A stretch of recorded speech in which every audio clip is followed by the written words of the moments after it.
Hello दोस्तों, मैं हूं मिस्टर हाशिम अली और मैं आज आप लोगों को ब्लैक फंगस के बारे में बताना चाहूंगा। देखिए, जैसा कि आप लोग अभी टीवी के माध्यम से या न्यूज़पेपर के माध्यम से इस चीज़ के बारे में जान रहे होंगे कि जो है ब्लैक फंगस एक नई टाइप की बीमारी आ गई है। तो पहली चीज़ तो मैं यही कहना चाहूंगा, ये बिल्कुल कोई भी नई बीमारी नहीं है। हाँ, वो अलग चीज़ है कि इसके केस जो हैं अभी रिसेंटली देखने को मिल रहे हैं। अक्सर जो है कोविड के पेशेंट्स में देखने को मिल रहे हैं। जो पेशेंट जो है कोविड से रिकवर होके आ रहे हैं तो उनमें देखने को मिल रहे हैं। तो इस सब चीजों के बारे में जानकारी हम लेंगे स्टेप बाय स्टेप। तो उससे पहले हम लोग देखेंगे कि ये ब्लैक फंगस होता क्या है। ठीक है, तो ब्लैक फंगस की अगर हम बात करते हैं तो ब्लैक फंगस को म्यूकरमाइकोसिस और जाइगोमाइकोसिस भी कहा जाता है। ठीक है, उसके अलावा जो है इसकी प्रेजेंस की अगर हम बात करें, प्रेजेंस का मतलब ये है कि ये कहाँ पाए जाते हैं। तो देखिए, होता क्या है कि ये थ्रू आउट द एनवायरमेंट मिलते हैं, यानी कि पूरे एनवायरमेंट में देखने को मिलता है।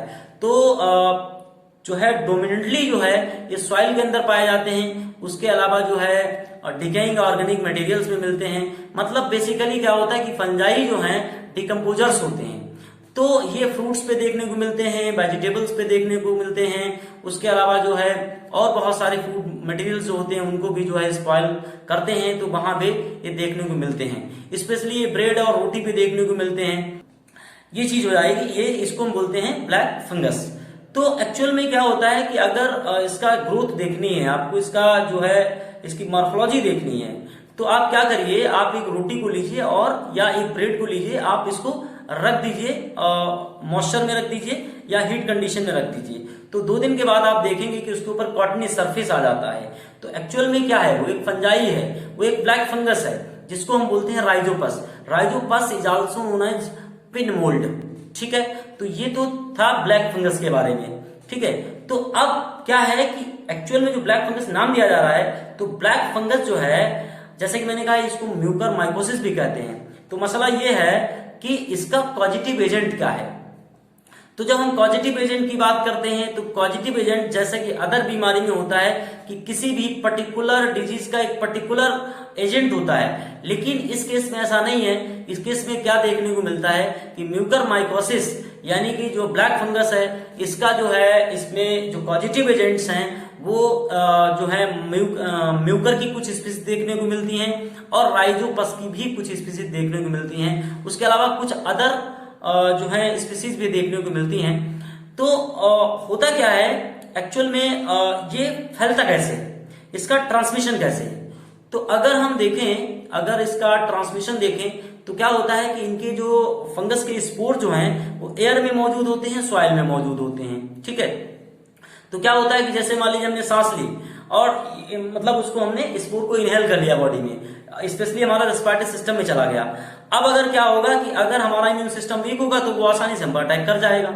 ठीक है, या फिर जो है हम उसको खा सकते हैं। जैसे मान लीजिए हमने कोई रोटी खा ली, तो रोटी में अगर मान लीजिए ब्लैक फंगस हुआ तो हमारी बॉडी में चला जाएगा। क्योंकि होता क्या है कि हमारा जो नॉर्मल लोग हैं, तो नॉर्मल लोगों में इसका ज्यादा इफेक्ट देखने को नहीं मिलता है। क्यों? क्योंकि ये रेयर बीमारी है। रेयर का मतलब है कि बहुत कम लोगों में देखने को मिलता है। ठीक है ना। अच्छा, अभी मैं बताऊंगा इसके बारे में कौन लोग हैं जिनमें ये जो है बहुत ज्यादा इसके चांसेस रहते हैं होने के लिए। ठीक है ना, तो उसको भी बाद में डिस्कस करते हैं। तो उससे पहले हमें इसके बारे में बताना है कि इसके साइन सिम्टम्स क्या होते हैं, यानी कि इसके लक्षण क्या होते हैं। तो अगर हम लक्षण की बात करें तो देखिए होता क्या है, जो ये म्यूकरमाइकोसिस है, म्यूकरमाइकोसिस के लक्षण अलग अलग होते हैं। अलग अलग इसलिए होते हैं क्योंकि फंगस का इन्फेक्शन बॉडी में कहां पर है। ठीक है, अगर मान लीजिए एक फंगस नोज के अंदर है या फिर ब्रेन के अंदर है, तो उसको हम बोलेंगे राइनोसेरिब्रल म्यूकरमाइकोसिस। राइनोसेरिब्रल म्यूकरमाइकोसिस के लक्षण जो हैं अलग अलग दिखेंगे। तो उसमें क्या होता है, जैसे एक साइड में हमारा जो फेस है इसमें स्वेलिंग देखने को मिल जाएगी। उसके अलावा जो है नजल कंजक्शन होगा या साइनस कंजक्शन। साइनस एक्चुअल में ये जो इसमें नोज रीजन में या हमारा जो रेस्पिरेटरी सिस्टम है, इसका जो एयर स्पेस है फ्रंटल रीजन में सामने, तो इसमें एयर स्पेस होता है, तो उसको साइनस कहा जाता है। तो उसमें कंजेशन देखने को मिलता है, मतलब ये बिल्कुल भर जाएगा, मतलब ये इसके इन्फेक्शन से। ठीक है, उसके अलावा जो है इसके सिम्टम्स क्या होते हैं कि ये अगर मान लीजिए माउथ रीजन में हो गया या मान लीजिए नोज रीजन में हो गया, तो ये हमारा ये पूरा इसको ब्लैक कर देगा, यानी कि यहाँ पे घाव बना देगा। उसके अलावा अगर माउथ रीजन में हो गया तो हमारी ओरल कैविटी को पूरा सड़ा देता है, ठीक है। अगर सीवियर कंडीशन में हो जाता है तो इसका बस एक ही ट्रीटमेंट होता है कि ऑर्गन को हटा दिया जाए, उस इन्फेक्टेड एरिया को उसको रिमूव कर दिया जाए, ठीक है। अगर मान लीजिए आईज में फैल गया, आंखों में फैल गया, तो यहां तक अगर कहा जाता है कि जो है आंखों की रोशनी भी जो है खत्म हो जाती है, इतना ज्यादा इन्फेक्शन बढ़ जाता है, ठीक है। तो ये तो था राइनोसेरेब्रल म्यूकरमाइकोसिस के बारे में। अगर मान लीजिए पल्मोनरी म्यूकरमाइकोसिस है, पल्मोनरी म्यूकरमाइकोसिस का मतलब अगर इन्फेक्शन लंग्स के अंदर है, अगर मान लीजिए राइजोपस और म्यूकर जो है मिलके लंग्स को इन्फेक्शन कर गए तो क्या होगा। तो उसमें देखिए क्या होता है, उसमें पहली चीज तो चेस्ट पेन होगा। चेस्ट पेन इसलिए होगा क्योंकि बहुत ज्यादा म्यूकस का जम जाना, यानी कि जो हमारा रेस्पिरेटरी ट्रैक्ट है उसमें म्यूकस बहुत ज्यादा हो जाएगा, इवन लंग्स में बहुत ज्यादा म्यूकस हो जाएगा। तो एक्चुअल में क्या होता है, पूरा जो है चेस्ट पेन हो जाएगा, कफिंग हो जाएगी, फीवर हो जाएगा, ठीक है ना। तो ये शॉर्टनेस ऑफ ब्रेथ, यानी कि जो है सांस जो है रुक रुक के आएगी। तो ये जो है अगर लंग्स में इन्फेक्शन होता है तो ये इस तरीके के लक्षण देखने को मिलेंगे। तीसरी चीज ये है कि अगर जो म्यूकरमाइकोसिस है अगर स्किन एरिया पर है, स्किन एरिया का मतलब जो है सुपरफिशियल इन्फेक्शन है। सुपरफिशियल इन्फेक्शन का मतलब होता है कि infection on the surface region of the body. तो अगर इन्फेक्शन बाहरी सतह पे है तो क्या होता है कि इसके लक्षण कैसे दिखेंगे कि मतलब फपोले टाइप के बॉडी पे फपोले दिखेंगे, और उसमें क्या होगा, वो फपोले ब्लैक कलर के दिखेंगे, यानी कि काले कलर के दिखेंगे। इसी के बेसिस पर, इसी के हिसाब से इसका नाम ब्लैक फंगस रखा गया है, ठीक है ना। इसी लक्षण के हिसाब से इसका नाम जो है ब्लैक फंगस दिया गया है। उसके अलावा जो इन्फेक्टेड एरिया होगा वो बहुत ज्यादा वहां पे स्वेलिंग हो जाएगी, रेडनेस हो जाएगा, ठीक है ना। उसके अलावा बहुत ज्यादा पेन होगा, बर्निंग सेंसेशन होगा। तो ये उसके लक्षण देखने को मिलते हैं। अब अगर मान लीजिए सीवियर हो जाता है तो सीवियर में जैसा कि मैंने कहा कि इसका कोई जो है वो नहीं है, ट्रीटमेंट नहीं है, तो उसको क्या करते हैं, फिर उसको पार्ट को रिमूव करना पड़ता है, ठीक है ना। तो ये तो था इसके सिम्टम्स के बारे में, कहां कहां पर इन्फेक्शन होता है उस हिसाब से इसके सिम्टम्स देखने को मिलते हैं।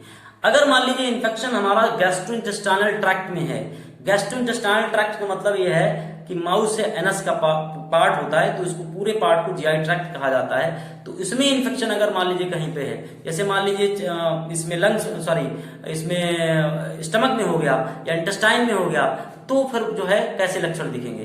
तो वहां पर क्या होता है, स्टमक पेन होगा, एब्डोमिनल पेन होगा, मतलब पेट में कहीं पे दर्द हो सकता है। उसके अलावा नोजिया और वोमिटिंग, यानी कि जी मालिश करना, उल्टी आना, ठीक है ना। उसके अलावा इंटरनल ब्लीडिंग, यानी कि ज्यादा इन्फेक्शन हो जाएगा तो उसके अंदर जो है जीआई ट्रैक्ट जो है इसके अंदर ब्लीडिंग हो जाएगी। तो ये कुछ टाइप के इन्फेक्शन जो है, मतलब बॉडी में जहां जहां पर इन्फेक्शन होते हैं उसके हिसाब से इसके सिम्टम्स देखने को मिलते हैं। उसके अलावा जो है हम इसके ट्रीटमेंट की अगर हम बात करें तो ट्रीटमेंट में देखिए क्या होता है, जैसे कि ये फंगल डिजीज है तो फंगल डिजीज में क्या करते हैं कि हम एंटी फंगल ड्रग्स का इस्तेमाल किया जाता है। जैसा कि मैं कोई डॉक्टर नहीं हूं, मैं कोई दवाई आपको रिकमेंड नहीं कर सकता, लेकिन हाँ ये है कि अगर जैसे कि मैंने बहुत सारी रिसर्च को पढ़ा है तो उसमें देखने को मिलता है कि बहुत सारी एंटी फंगल ड्रग्स का इस्तेमाल किया जाता है। तो उसमें एक है एम्फोटेरिसिन बी करके आती है, एक जो है पिकोसोनाजोल करके आता है। तो ये दवाइयां जो है इसमें दी जा सकती हैं। वैसे देखिए होता क्या है, अगर मान लीजिए ऐसा कोई इन्फेक्शन देखने को मिलता है किसी लोगों में, किन्हीं लोगों में देखने को मिलता है, तो बेहतर होगा कि वो डॉक्टर की सलाह लें, तो वो जो है अपने हिसाब से दवाई को रिकमेंड करेगा। अच्छा, दूसरी चीज ये है कि इसका मृत्यु दर क्या है, इसका मोर्टेलिटी रेट क्या है। तो देखिए मोर्टेलिटी रेट की अगर हम बात करें तो जैसे कि मैंने बताया कि सीडीसी के हिसाब से देखें, यानी कि centres for disease control and prevention, जो यूएस का बहुत बड़ा ऑर्गेनाइजेशन है, उसके हिसाब से अगर हम देखें तो इसका जो, या फिर बहुत सारे इंडियन न्यूज़पेपर्स या बहुत सारी हमको हमारे इंडियन रिसर्च सेंटर्स जो है, मेडिकल रिसर्च सेंटर्स इस चीज को कह रहे हैं कि इसका जो डेथ रेट है या मृत्यु दर जो है वो बहुत ज्यादा है। कोविड के हिसाब से अगर हम देखें, कोविड की तुलना अगर इससे करें तो इसका जो मृत्यु दर है बहुत ज्यादा है। इसका मृत्यु दर जो है 50% है। 100 लोगों अगर हुआ तो 50 को खत्म होना है, ठीक है। अच्छा जी, उसके अलावा जो है इसका मृत्यु दर घट बढ़ सकता है। घट बढ़ इसलिए सकता है कि बॉडी में इन्फेक्शन कहाँ है और पेशेंट की कंडीशन कैसी है, ठीक है ना।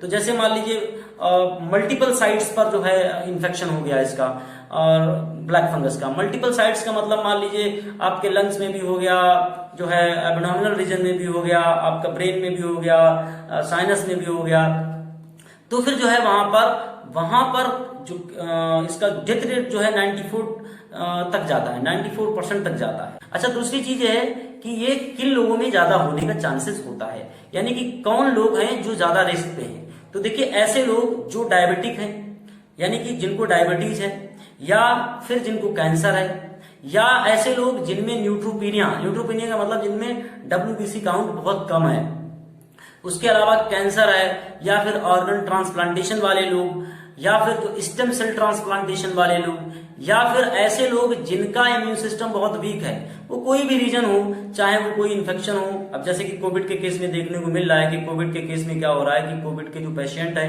वो रिकवर तो हो जा रहे हैं, लेकिन उनका इम्यून सिस्टम पूरी तरीके से डैमेज हो जा रहा है, जिसकी वजह से ब्लैक फंगस के केस बहुत सामने आ रहे हैं। उसके अलावा जो है जैसे कि HIV हो सकता है किसी को, तो HIV में क्या होता है, पूरा हमारा इम्यून सिस्टम डिस्ट्रॉय हो जाता है, तो उसके केस में भी ये जो है ब्लैक फंगस आसानी से ग्रोथ कर सकता है। उसके अलावा डायग्नोसिस इसकी कैसे करते हैं, इसकी पहचान कैसे करते हैं, तो डायग्नोसिस की अगर हम बात करें तो इसके लिए जैसे कि मान लीजिए कोई इन्फेक्टेड एरिया है, तो इन्फेक्टेड एरिया की अगर हम बात करते हैं तो मान लीजिए स्किन का है, तो यहाँ से क्या होगा कि उसका टिश्यू ले लिया जाएगा और लैब में भेज दिया जाएगा, तो वहां से उसकी रिपोर्ट आ जाएगी। दूसरी चीज है कि अगर मान लीजिए राइनोसेरेब्रल इन्फेक्शन है, तो राइनोसेरेब्रल इन्फेक्शन का मतलब वहां से उसका फ्लूइड ले लिया जाएगा और उसको लेबोरेटरी में भेज दिया जाएगा।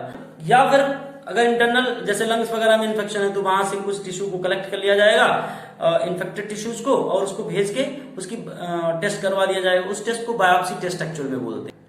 उसके अलावा जो है CT स्कैन भी एक इसकी टेक्निक है, इसको जानने की टेक्निक है। तो CT स्कैन एक्चुअल में इमेजिंग टेक्निक है, तो उसमें एक इमेज बन के आएगी अल्ट्रासाउंड की तरह, तो उससे पता लग जाएगा इन्फेक्शन बॉडी में कहाँ पर है। तो ये कुछ चीजें थी ब्लैक फंगस के बारे में जो कि मैंने आप लोगों को बताई, और आई होप ये बहुत आपको अच्छा लगेगा जान के, ठीक है ना। इसी तरीके से आप देखते रहिए, मैं आपको जो है ऐसी और बहुत सारी बीमारियों के बारे में बताता रहूँ। Thank you.